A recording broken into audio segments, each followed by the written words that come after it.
Listen to the skies, listen to the sound. Something on the land, something going down. Down pressers speeding by life.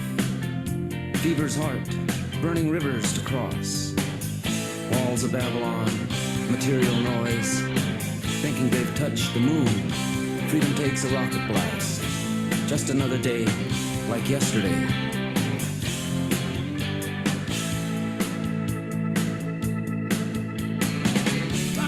Rockin' my heart, rockin' the reds. Woman like you, times like this.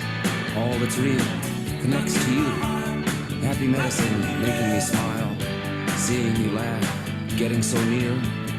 Rockin' our hearts, rockin' the reds.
Greetings, Aquaba, Ago, welcome.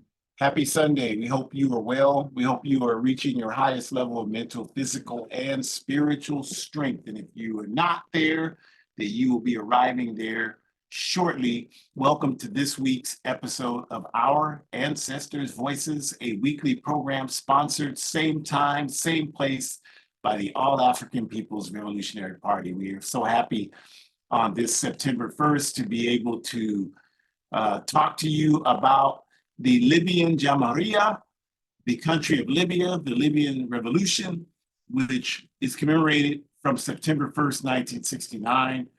And it's no longer here. And we're going to talk about why that is and what that's all about and what that has to do with all of us here today in 2024. So we're glad that you're able to join us. Again, if you haven't heard this in previous weeks, I don't have my camera on, not because I'm being rude or that I'm shy or anything of that nature. It's just simply because the neighborhood I live in, all summer we've had challenges with our internet bandwidth stability, and with the amount of money that these capitalists charge me every month for it, I don't really understand why I'm having problems, but it's an older neighborhood. And so I'm sure that some of the technology in place in this neighborhood is the reason for that. So it helps to have my camera off, so that's why it's off. But glad that you all are here, and we will start by just saying we give honor and thanks to the indigenous people of the Western Hemisphere, the native people of this hemisphere, the caretakers of this land who fight for their liberation. And as Malcolm X taught us, revolution is about land. So we know that the indigenous people need and deserve to get these lands back. They rightfully belong to them. And we are 100% in support of them getting these lands back. And so a lot of Africans hear that, and we are not connected to our history and culture. So when we hear that, we go, what about us? Well, what about you? You come from the richest land base on the planet Earth, Africa. And if we want people to respect our struggle for justice, we have to be willing to respect other people's struggle for justice as well. We can't be totally ignorant about other people's struggle for justice and then get upset when people don't respect and acknowledge our suffering. That doesn't make any sense. So we have to recognize other people's struggle. This is the indigenous people's land, and they have a right to get their land back. And that has nothing to do with you if you're African. If you don't know your history and your culture and where your land base is, you got work to do. Figure that out. Because we are saying that the only homeland that African people have any right to on the planet Earth is Africa. And that doesn't mean that you have to physically go there. Most of these Africans in the US, I hope you don't go there, because please leave that backward ass thinking that you have here where it rightfully belongs. But if you're willing to put yourself in a position to advance your consciousness and grow and understand who we are as African people, then it's a wonderful part of that process is to go home to Africa without question. So we're glad that you're here. We give honor to our African ancestors, because everything I just said, they taught us that. And they taught us that because it's the correct message for us in 2024 and beyond. So we're just simply making our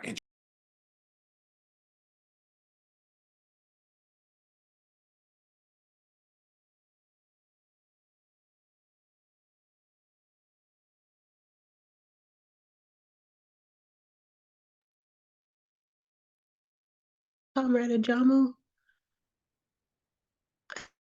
I am not sure if we're both experiencing internet issues, but I heard your voice, and once you got to this slide, it just went out. Can you try testing to speak one more time, please?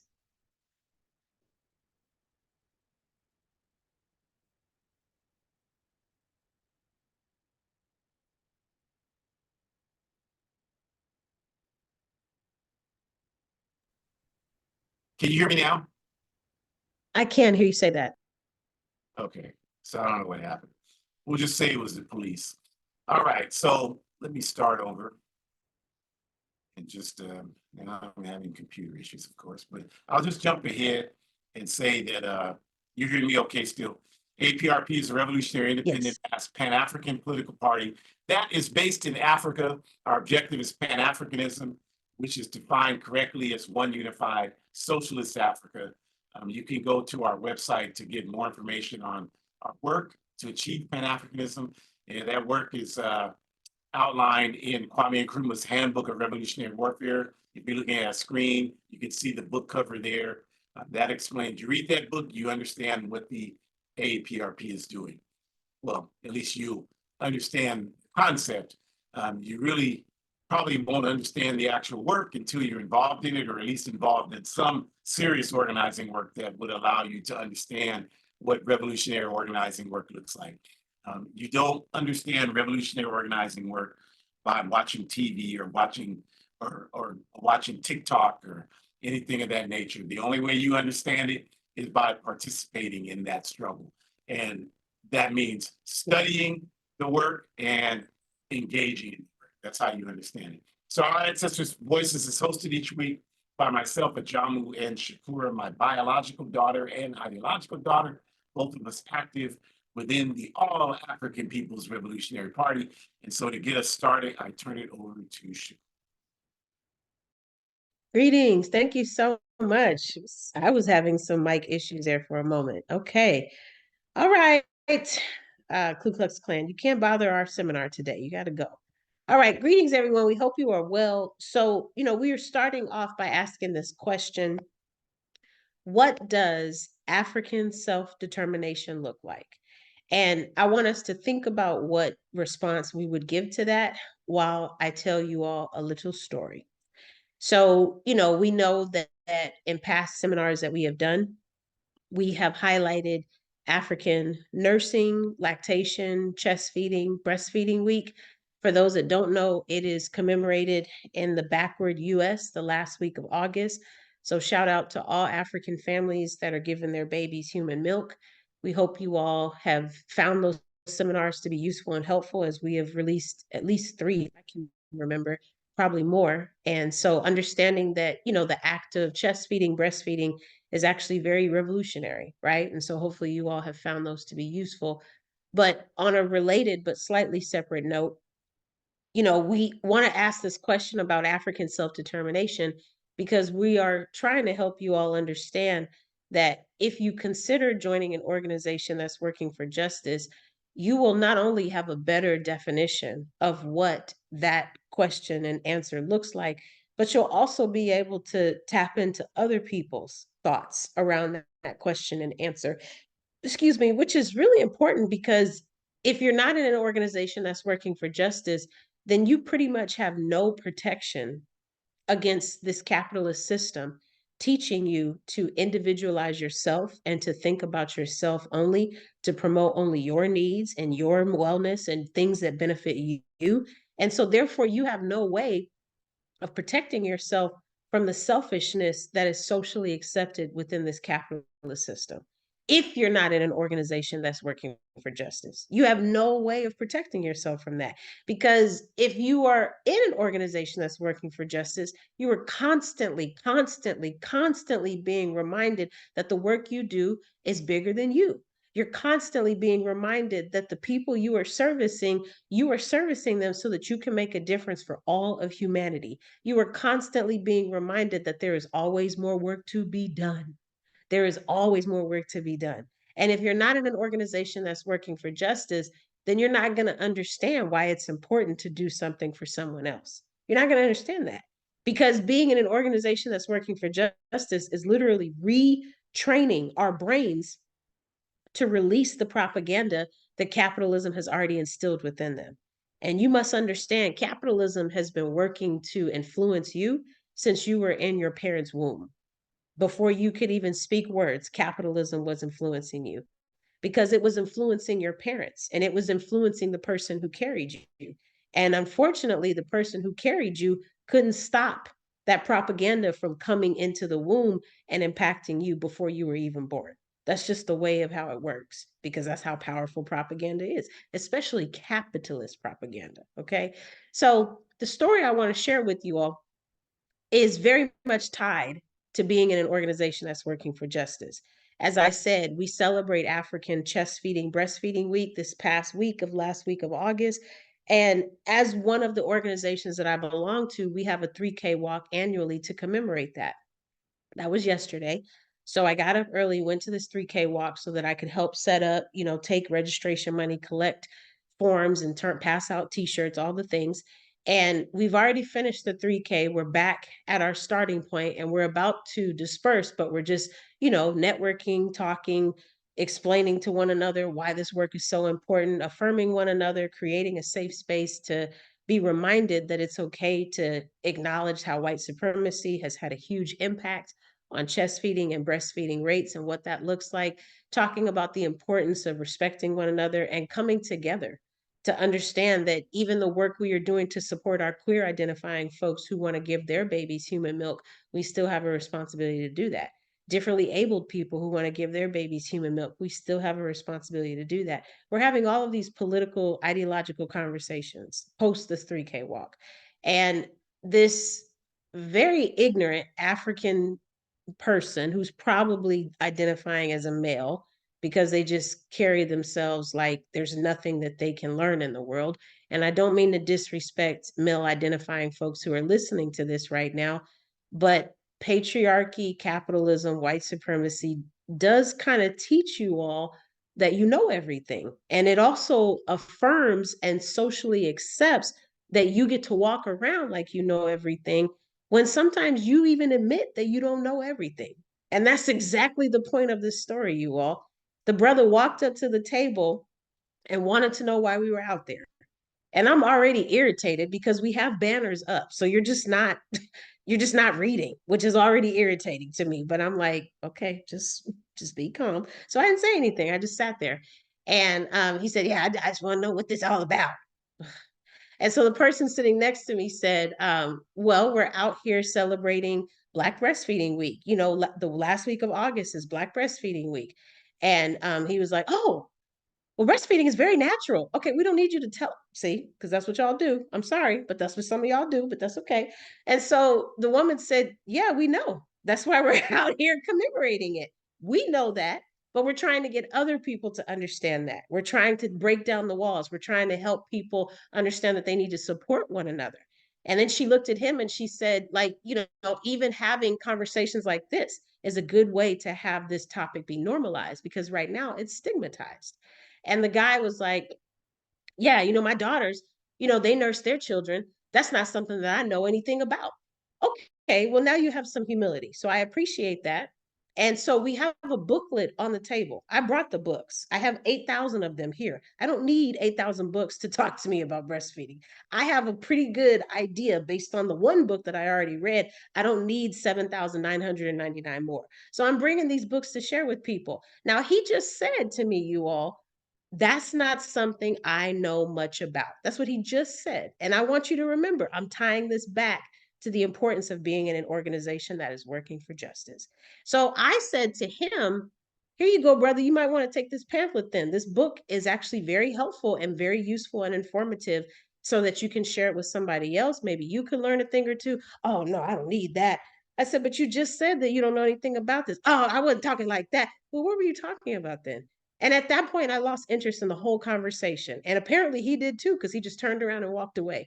But my point is, my point is, if you are saying you don't know something about something, then wouldn't the next logical step be to learn more about that? So if you know nothing about Libya, shouldn't you do some research even beyond this seminar so that you can learn more about Libya and the Libya Jamihiriyan? If you know nothing about being in an organization that is working for justice, shouldn't the next logical step be that you should do the research so that you can affirm yourself, so that you can inform yourself, and so that you can decide which organization you might consider joining? To me, that makes the most sense. Not to say you don't know something about a topic, and then when someone provides you text, evidence based research on the topic, you say you don't want it. So you're just okay with being ignorant. That's what you should have said when you walked up to the table, and I wouldn't have wasted my time trying to give you my book when I surely can give it to somebody else. Okay. So I think that we need to really unpack that. We need to unpack the fact that under capitalism, it is attractive to be ignorant. We need to unpack that because, as I just said, he already said he didn't know anything about it. And then when I tried to educate him, he was okay with still being left in the dark. That is scary, you all. So when we bring it back to African self determination, we must understand the best way that we can have the outcomes that we need is by educating ourselves on ways to improve the conditions of African people everywhere, everywhere on the continent and the diaspora on the continent, everywhere. Not just the location where you live, not just the zip code where you are currently residing, but everywhere. African people need to have a collective definition on what goals they want to achieve as a people so that we collectively as a people can make the differences that we are interested in making that will benefit Africa, and therefore all of the descendants from the continent will be impacted and be free. African self-determination means we understand the power that we possess to help one another. We understand that we have a responsibility to share evidence-based information, not made up things that we can't support with background information and with knowledge, but things that we can actually use as evidence to show factual situations about what's been happening, what our ancestors have already written about, so that we can take from them and learn. Everything we have to help us determine what kind of people we want to be, those resources already exist for us, you all. It's not like we have to start from scratch. You can see Comrade Ajamu's profile picture right now is a picture of a book that he wrote just a few years ago. And he literally called it a guide for organizing defense. So even if you know nothing about patriarchy, if you know nothing about fascist violence, if you know nothing about violence, you can still start to be educated on those terms by reading this guide that he echoed when he updated Kwame Nkrumah's Handbook of Revolutionary Warfare. But we have to be ready and willing to pick up these books and do the research, you all. We can't just step back like our comrade did on Saturday and act like we know everything, because we don't. That's why we're in the circumstances that we're in. And African self-determination is not going to evolve if we all know everything. It's not. We are going to have to be honest with the fact that we are ignorant. But the difference, my friends, is that unlike our comrade, we're not okay with being ignorant. That's not attractive to us. That's not sexy to us. We don't want any part of that. Our people are depending on us, and their lives are literally in our hands for us to decide that we want to change our knowledge base, enhance it, develop our muscles and our brain, and grow so that we can have a better education. And that starts with us being able to answer this question by understanding what our people have already done. This is why we need to be protecting our people. And this is why we need to be fighting for our people so that we can hopefully try to echo what the Libyan Jamihiriyan had done and maybe even duplicate it in the near distant future. From 1969 to 2011, these comrades in Libya had a very clear focus on ways to improve not only Libya, because we are not individualistic. We are not country supremacists. So the Libyan government and the folks who were supporting of the Libyan Jamahiriya wanted to make sure that the things that were happening in Libya were going to trickle over into the rest of the continent, because they understood that we believe in one unified socialist Africa, meaning it's all connected and it's all one, not individualized countries, but all one unit fighting so that Africa can be free. So these folks were able to set up free education, you all, free education. And on top of that, their statistic and their rates showed that the most educated FEM identifying people lived in Libya out of the entire continent. If you did a statistic specifically on the most educated femme identifying people and where they lived, Libya would come up for the continent. So we have free education and we have the most educated group of folks living in this particular country that you can compare to the rest of the continent. I mean, how amazing is that? This speaks to what Kwame Nkrumah said so many years ago, and I'm sure Comrade Ajama will correct me if I'm misquoting, but the degree of a country's political education can best be measured by the education of its women. And Libya understood that.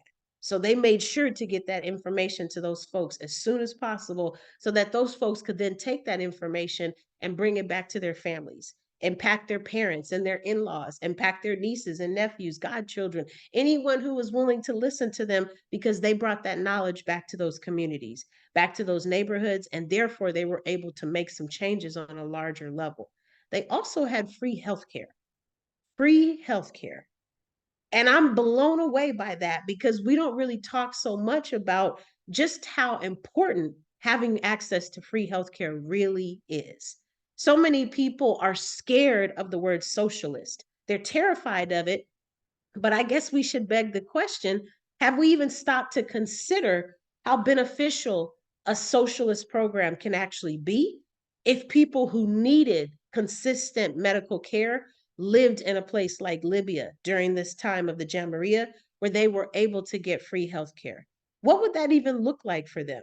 If we're thinking about people who have chronic diseases and they need consistent support, they have medical visits that are weekly that they need to be following up on.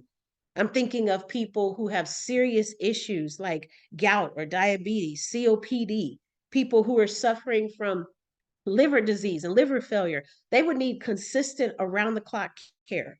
And if they lived in a place like Libya, they would have been able to get that at no cost. At no cost, you all. Because Libya understood that people needed to not only be educated, but they needed to have access to healthcare so that all of them could achieve healthy outcomes, which means none of them would have to worry about bringing any illness or sicknesses to the other person. That is real public health, not the US made up version, but that Libya, the Libyan Jamahiriyan, that is real public health right there. That's what public health should be if you really want to break it down.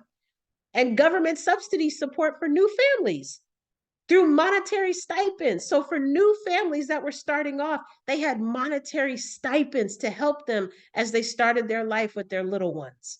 We all know how expensive an infant can be. And just to think about how the government would support those new families, I know that that is abstract for us that live in the US. I know we can't even process that. I know we can't fathom it. I know we can't picture it. We can't even break down what it would look like. I know. But in Libya, they were able to do such. And because of that, those families were able to afford the things that they needed to afford, which is good because babies cost money. So that's very good. And then we also need to highlight the nationalization of Libya's massive oil wealth. And what that meant was to be able to meet the demands of the Libya and all of Africa. That oil wealth was able to be brought back onto the continent, and it helped not only Libya, but it helped other countries in Africa receive and be able to afford the resources that they needed. Next slide, please. So we're going to talk about imperialism, you all, because the topic of this seminar highlights how imperialism destroyed Libya. So we have to first understand what imperialism is. And I will say, you know, we've said this before, Comrade Ajamu always says this, you can't really explain imperialism in one slide or really in a 60-minute seminar.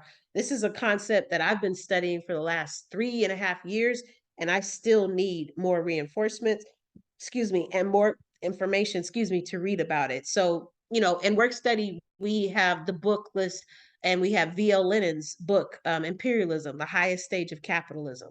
So if you are interested in reading something to that effect, I do think that that is a well-written book. I'm sure there's other better books out there, but definitely this is what we're talking about. You're not going to be able to help free Africa and therefore help African people be free if you don't understand the terms that we are up against.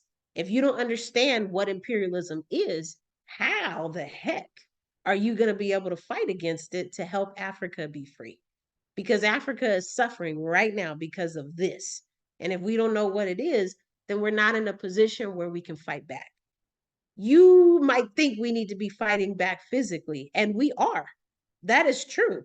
But we need to also fight back ideologically, which means we need to match their knowledge with our knowledge, and then we'll be able to get the upper hand because they won't be able to see the next move that we have coming.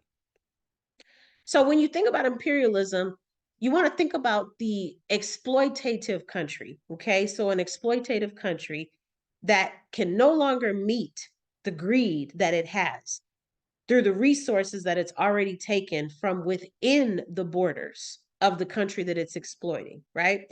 So because of that, the exploitative country will then create a system that systematically robs other countries' wealth so that it can achieve exploiting other countries or even multiple countries at one time by political and economic objectives.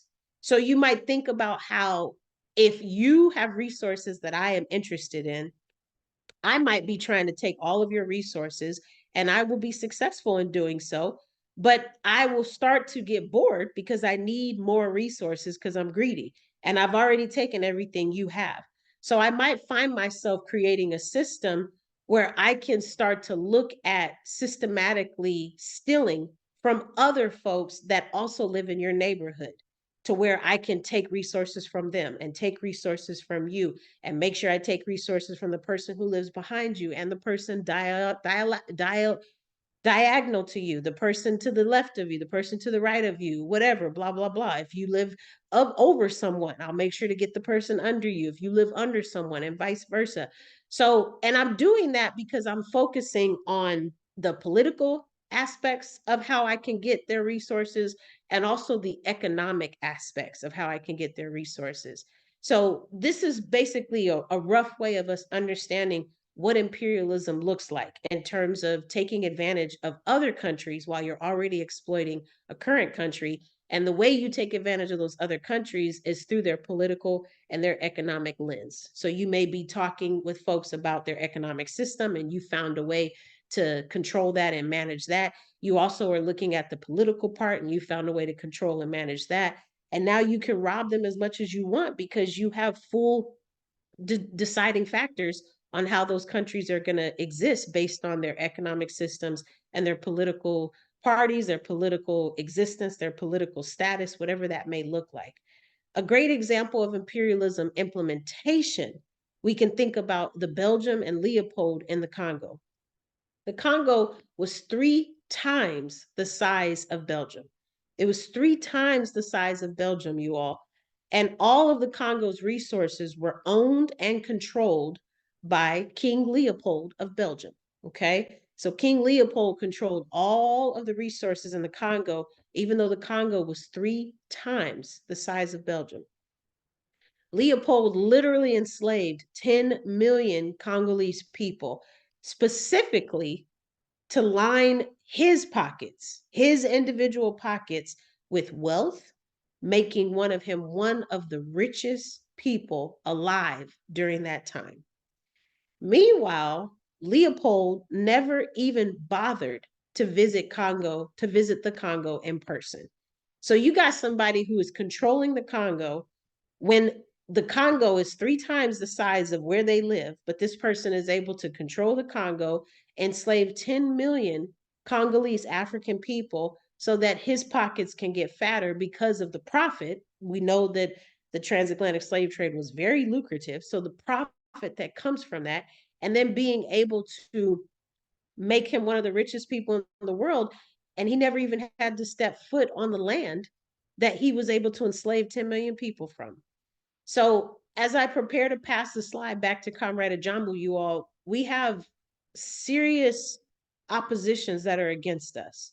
We've got systems of oppression. We've got people who are okay with being ignorant. We've got people who do not want to learn and grow their brains. And if they don't want to learn and grow their brains, they're probably thinking individualistically, and they're not thinking about how they have a responsibility to change the conditions in the world that we live in. So we need to bring them along with us. But in the meantime, we need to focus on what we can control.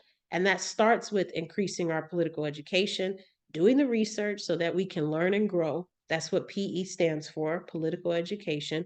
And also understanding that it will help if you join an organization that's working for justice, because you don't want to get all of this new PE information and not be able to share it with other people so that you can really start to evolve your mind and develop your brain so that you can start to think of things a lot more critically and politically, and therefore being able to help collectively impact the masses of people.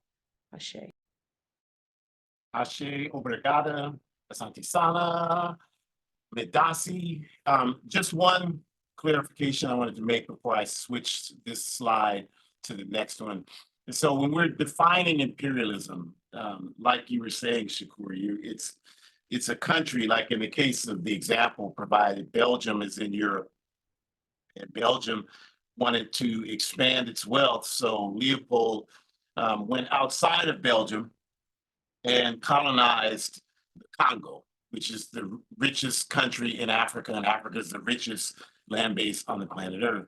And so, like you explained to people, he did that through brutal oppression of the Congolese people to steal their resources. At that time, it was primarily ivory, which was a very valuable resource at the time. But again, because the Congo has so many resources, in later years, it began to be uranium to build atomic power when you had the arms race to build nuclear weapons. Today, it's cobalt, to charge your cell phones, and coltan is to ensure you can have digital communication. So the point is that this is the system of colonization that was set up. It didn't have anything to do with the slave trade. The slave trade was already established. This is Leopold came to power in the 1880s, rather, when slavery as a system had been eradicated all over the world, but the system of colonialism still stayed in place and continues to exist today under its successor, neocolonialism, which, that's another topic. We've done workshops on it. But to talk about the Great September Revolution of September 1st, 1969, Muammar Gaddafi was a junior officer, military officer in the Libyan military. And he organized, along with other officers and entrymen, base level soldiers, they organized a successful coup d'etat against the US-backed puppet regime of King Idris. Now, King Idris was in power in Libya for quite some time before 1969, since the 1950s. And he was there. The reason why he was supported by the US is because he allowed US oil companies like Chevron, Shell, to have unmitigated access to Libya's massive oil wealth, while the people of Libya suffered. And so Gaddafi and the people who worked with him to overthrow US puppet King Idris, tired of that, wanted to engage in a process to use Libyan resources for the Libyan people and for all of Africa.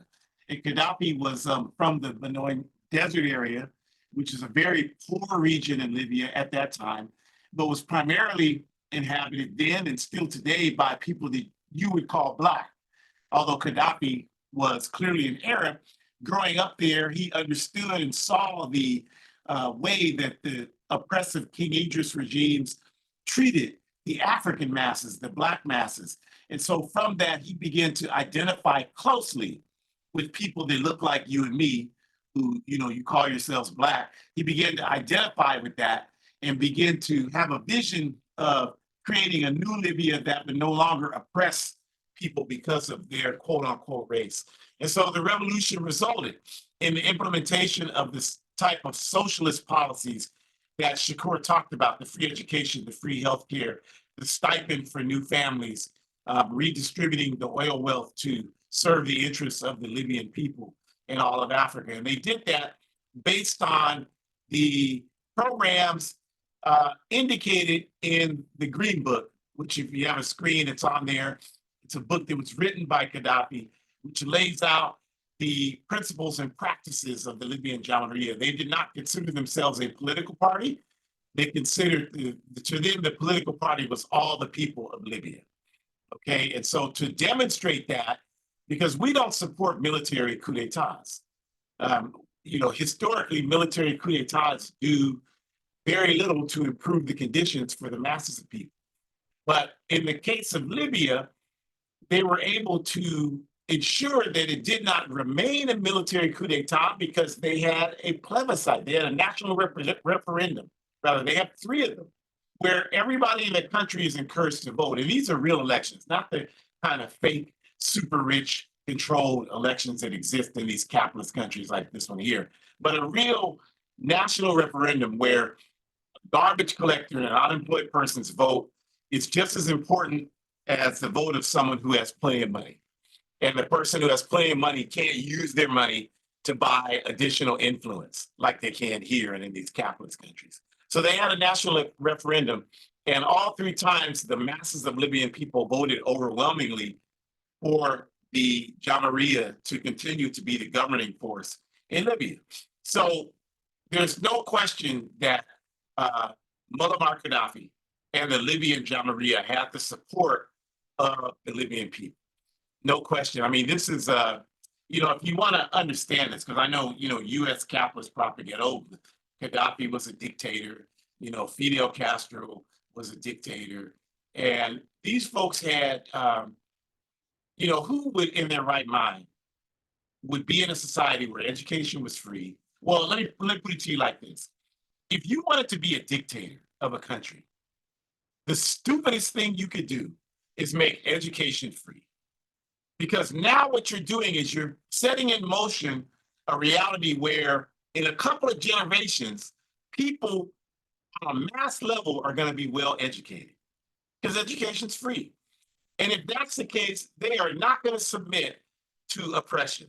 So just think about that for a minute. Don't respond, don't react, don't let your capitalist conditioning take over. Just think about that for a second. If you are trying to be a dictator, which means that you're trying to set up a society where people have no rights, the absolute most stupidest thing you could do is make education free. In the Cuban Revolution, education free, 60 plus years. In the Libyan Jamahiriya, education was free. There is not a single capitalist country where education was as easy to obtain as it was in those 2 socialist revolutions that I just mentioned.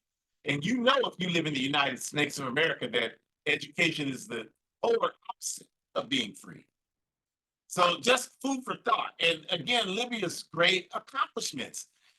During that time of the Jamahiriya from 1969 until 2011, it was clearly the most stable and self-sufficient country in Africa. With the oil wealth they had no need to depend on anyone else. And so that's why they were able to be completely independent in their analysis and their actions throughout the world.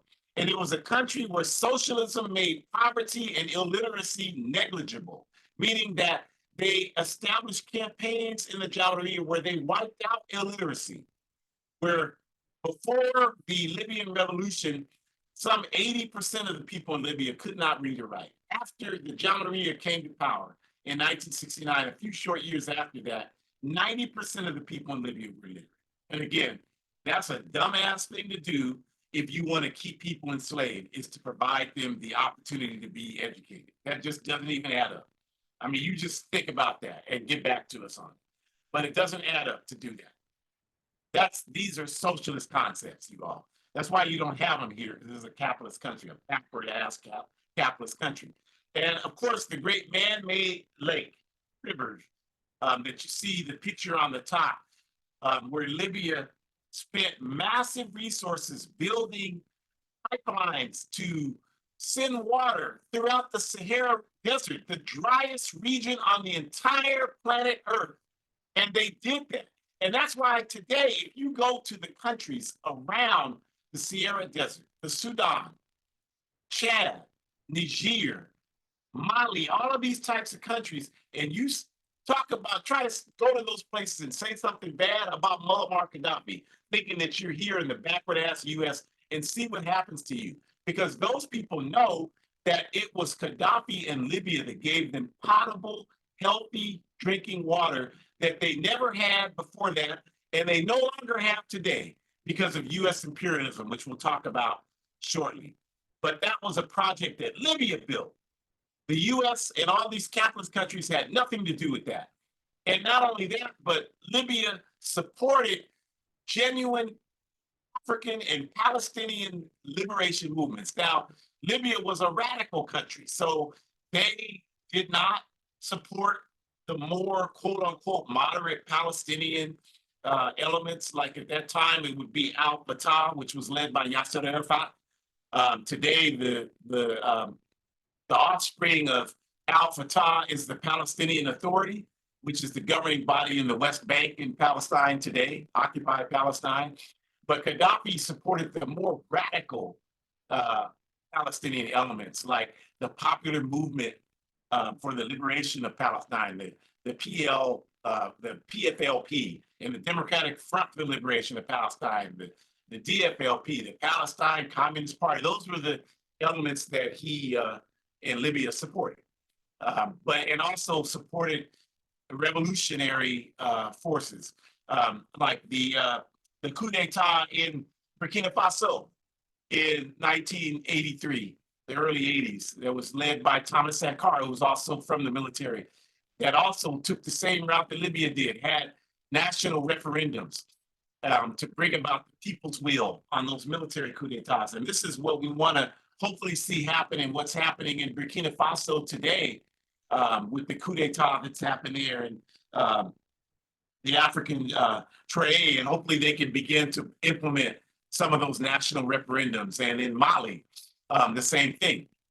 But this is what Libya did, and supporting other African liberation movements, like in Guinea-Bissau, the African Party for the Independence of Guinea-Bissau, and the Democratic Party of Guinea, and their efforts to stop imperialism from sabotaging them. And of course, the liberation movements in Azania, or what you call by the colonial name, South Africa, the African National Congress, the Pan-Africanist Congress, the Azanian People's Organization, the Black Consciousness Movement, all of the liberation movements in Azania, South Africa. Libya was one of the primary supporters. And this is the reason why the picture on your screen, you show Gaddafi hugging Nelson Mandela. The first thing Mandela did when he got out of prison after being there 27 years, in prison partially through intelligence provided by George Bush and the Central Intelligence Agency.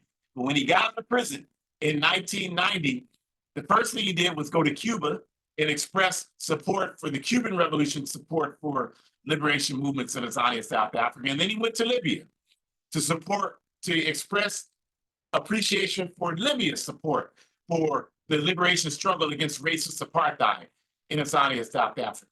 And then the other pictures you can see on the screen are Brother Gaddafi with Minister Louis Farrakhan of the Nation of Islam, because again, as Shakur mentioned, the Libyan Jamihiriyan did not just support African people on the African continent, although they certainly did that to a tremendous degree, but they supported African liberation all over the world. And in fact, in 1985, the Nation of Islam and Minister Farrakhan had Muammar Gaddafi speak to the Nation of Islam's annual Savior's Day presentation in Chicago, Illinois, in February of 1985. We didn't have streaming then. They did it through what they used to call, I forget what, I can't even remember what you used to. We used to watch boxing matches by closed circuit TV. That's what they used to call it. So they did that. And they had Gaddafi. And Gaddafi told the Africans, assembled at Minister Farrakhan's Savior's Day, that they should leave the U.S. military, and he would give them arms to overthrow the U.S. government. You can look at the video. It's an absolute fact. The Libyan Jamihiriyan was not afraid of U.S. imperialism, of capitalist imperialism. And they were willing to stand with the people of the world. They had great relations with the African liberation movement all over the world, with the Pan-African movement. They created the Mataba, which was an international revolutionary council that supported revolutionary movements all over the world. And Kwame Ture from our All African People's Revolutionary Party was on the governing body of the Mataba in Libya. And they supported the indigenous people of the Western Hemisphere. And they supported them and wanted to support their struggle to bring liberty, understanding that in order for this country's backward regime to fail, it had to be with wide involvement based on a struggle for indigenous people's self-determination. So understanding that and the lessons we should learn from Libya is that Gaddafi saw the work that they were doing in Libya as implementing the ideas of Kwame Nkrumah. He said this. He was the deputy chair of what they call the African Union today, which is the body where all the African countries meet and supposedly discuss policy that's in the best interest of Africa. I say supposedly because the African Union is firmly in the grip of international imperialism, which you've already defined for you. But back in 1963, it was Kwame Nkrumah, of course, the founder of the All African People's Revolutionary Party. It was Nkrumah who founded the then Organization of African Unity, which is now the African Union. But Nkrumah's vision for it was, of course, very different than what it turned out to be. His vision was that the OAU, the Organization of African Unity, would actually be the All African People's Revolutionary Party. That was his vision then, that it would be a revolutionary force. But of course, we know that the struggle needs to be ground up, not top down. And the African Union is all about these neo-colonial governments having decision-making power and not the masses of people. That's why Nkrumah called for, in later years, the All African People's Revolutionary Party instead of the Organization of African Unity. But Gaddafi understood all of this. And so he understood and supported the ideas of people like Kwame Nkrumah and Sekou Touré and Amilcar Cabral and Thomas Sankara and Mangaliso Sobukwe and all of the great African revolutionaries, Patrice Lumumba, and of course, even the ones not on the African continent, like El Haj Malik El Shabazz, Malcolm X, and many others. Amilcar Cabral understood this. And clearly his work with people like Kwame Touré and Minister Louis Farrakhan is clear proof of that he understood it. And so what Gaddafi sought to do on the ground was to create some of the programs that Nkrumah talked about. But one healthy bit of political criticism that we would wage is that we believe, and I believe, an error that Gaddafi made was that Nkrumah's call was for African unity. It was for unification of the revolutionary Pan-African formations on the ground. And that is the work that the APRP is doing today. And the reason for that is unity, of course, is strength. Our strength is our unity. And no one country is going to be able to bring that about. So although we have nothing but love and admiration for Libya and Muammar Gaddafi, the things that they were attempting to do, like the creation of the one African currency, which most people believe that was the straw that broke the camel's back for imperialism. They knew they had to get rid of Gaddafi, and shortly after he made that announcement to the African Union about creating an African currency, that's when Obama, who's in the picture on your screen shaking Gaddafi's hand, that's when he gave the okay to bomb Libya into submission in 2011, to bomb over the Sahara Desert, bomb and destroy the great man-made rivers and lakes, destroy the ability to provide potable water to the people around the Sahara Desert, millions of people. It was Obama's administration that destroyed all of that capacity that existed up until 2011. Because of the forced bombing, turning the people of Libya against the Jamihiriyan. That not because they didn't support Gaddafi, they just wanted to stop the bombing. If somebody was dropping multiple bombs on your house every day, you would want to do anything you could to stop that from happening. And so they began to take sound bites showing the people of Libya didn't support Gaddafi. It wasn't that, it was they just wanted the bombing that was coming from the North Atlantic Treaty Organization, led by the United States of America, NATO. Like, y'all don't get it. You don't understand today why countries, and I'm not on Russia's side, I'm not on Ukraine's side, but I understand why Russia doesn't want to be surrounded by countries that are allied with NATO. That only a goddamn fool wouldn't understand that. All you got to do is look at NATO's history. They're a terrorist organization of capitalist countries who bomb the submission out of anybody who doesn't submit to their will. And so this is what they did to Libya and Gaddafi in 2011, forcing him down into the drain pipes in Tripoli until the people got him and they murdered him because that was a way for them to think that they could stop the bombing and have a better life. Now, of course, obviously, 13 years after that, their life is worse now than it ever was under the Jamihiriyan, but hindsight is 2020. But we say that we admire and respect what Gaddafi and the Libyan people were doing, but it cannot be done in isolation, not if it wants to be successful.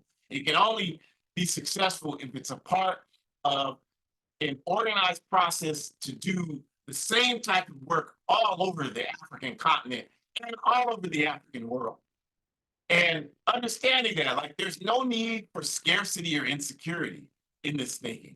In every instance, genuine African revolutionaries have used Africa's resources to help African people all over the world. And I really want you all to hear that point, because there are a lot of goddamn fools out here today talking about, I talked about last week when that coon clown, y'all love listening to these damn celebrities. This coon clown, Charlton White. I mean, any African named White, that should tell you all you need to know right there. Like, you listening to them talk about what our people need, and their name is White. They didn't even have enough sense to at least get out from under that kind of goddamn name. I mean, but y'all listen to these people. I don't even know what the hell he did for him to be so popular. I don't know what he did, but whatever it is, y'all love this Negro, and he's out there talking about Africa never did nothing for us since we left Africa. What a goddamn fool. Like, you cannot name a single African revolutionary development that has not contributed greatly to African people outside of Africa. Whether you talk about Kwame Nkrumah in Ghana, where Africans all over the world, like George Padmore, Trinidad, Malcolm X, the U.S., W.B. Du Bois, the U.S., all these Africans went to Ghana and were able to build bases. Malcolm X left Ghana and started the Organization of Afro-American Unity when he left the Nation of Islam. And U.S. imperialism killed him because they understood that Malcolm started the OAU because he saw the OAU as the U.S. branch of Nkrumah's Organization of African Unity. Even though imperialism hadn't taken over the organizations yet, like it does and like it has today, at that time, that vision had potential. And so this vision was provided by revolutionaries on the African continent.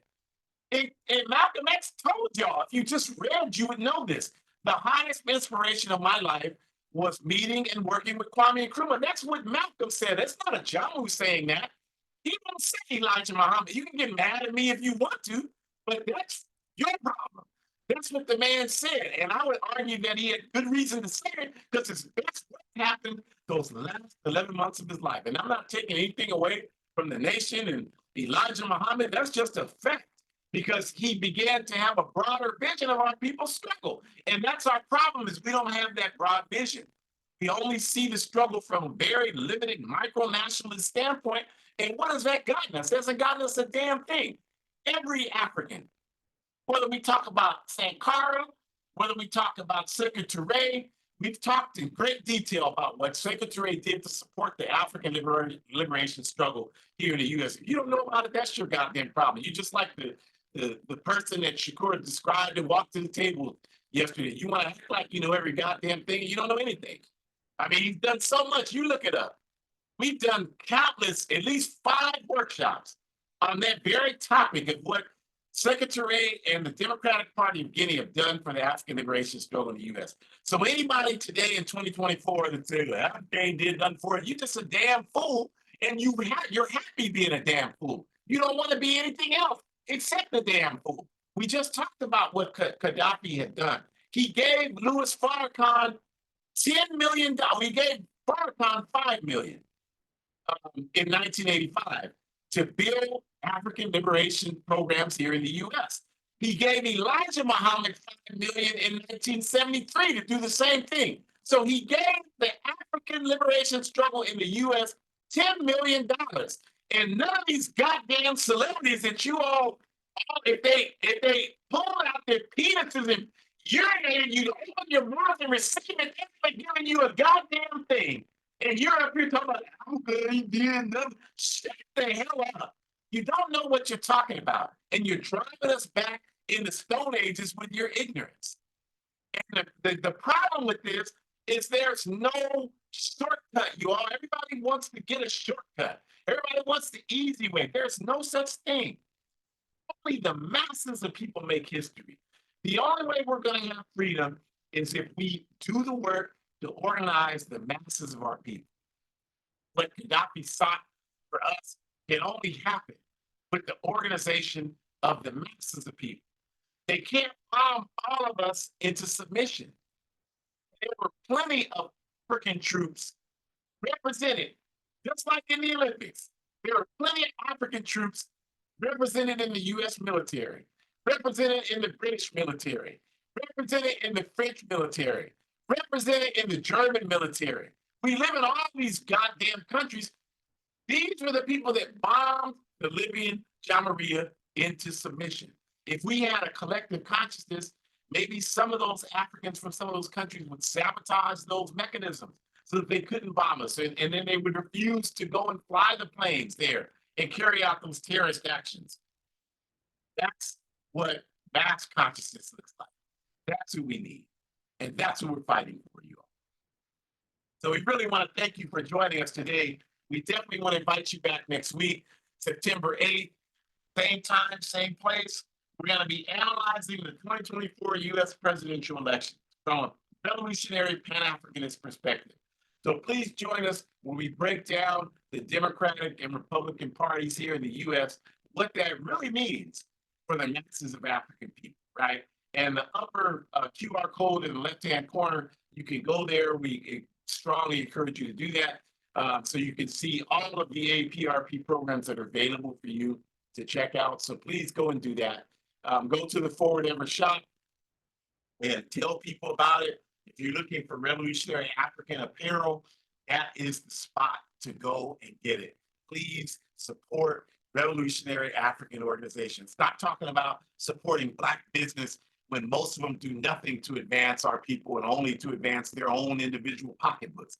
But here we're doing work to organize African people all over the world, and we can't get you to spread the word about the Forward Ever shop. Help us out.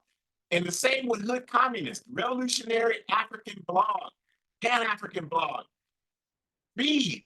This is a source for you to understand what's going on in the world.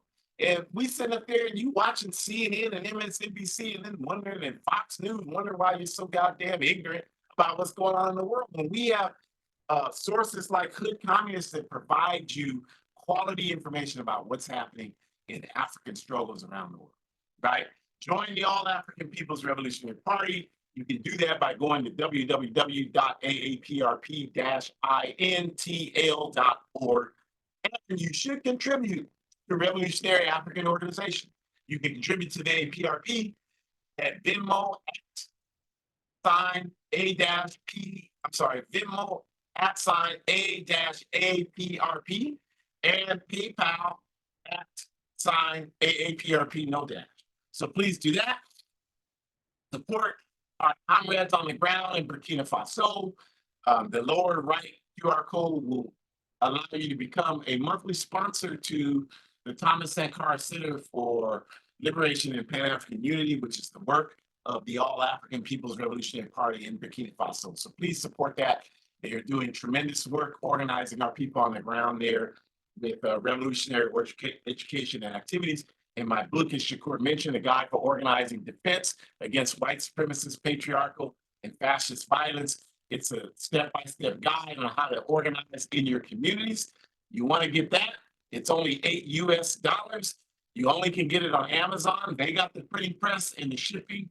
If you don't want me to publish it through Amazon, then you give me a printing press and shipping all over the world, and I'll go with you without me having to come out of pocket, and I'll go with you. If you don't have that, shut your damn mouth and support revolutionary organization. That's what we need. Let's talk more action, support revolutionary organization, then you'll have the right to talk.